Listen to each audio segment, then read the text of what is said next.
আসসালামু আলাইকুম। ডাক্তার আশরাফ বলছি হোমিও প্লাস থেকে। আজকে আপনাদের সামনে আরেকজন সম্মানিত আমাদের পেশেন্ট, নাম মেহেদি হাসান। ওনার কমেন্টটা হুবহু তুলে ধরছি।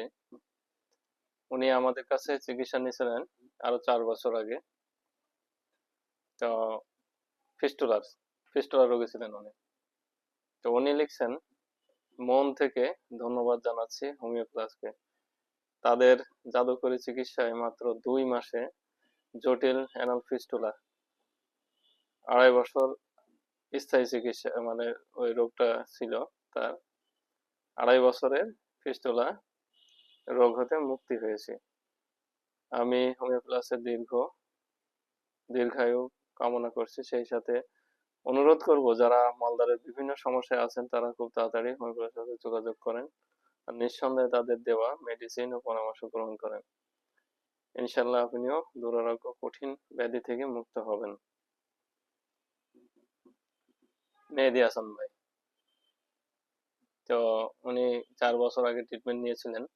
আল্লাহ রহমতে এখন পর্যন্ত সুস্থ আছেন, আর কোনো সমস্যা হয়নি। পরে ওনার আম্মার জন্য ট্রিটমেন্ট নিয়েছেন।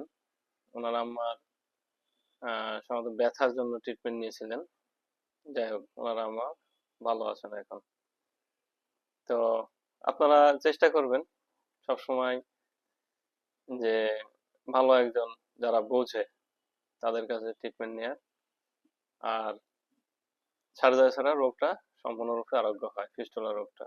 এরকম আমাদের অসংখ্য রোগী আছেন। আসলে সকলে তো অনলাইন প্ল্যাটফর্মে কমেন্ট দিতে চান না। আমাদের এখান থেকে যখন ফোন দেওয়া হয়, জি সুস্থ আছে, আচ্ছা ঠিক আছে, একটা কমেন্ট দেন, আচ্ছা ভাই দিব, দেয় না। এরকম অনেক বহু রোগী আমাদের আছে। আবার অনেকে আছেন মন থেকে দেয় ভালোবেসে।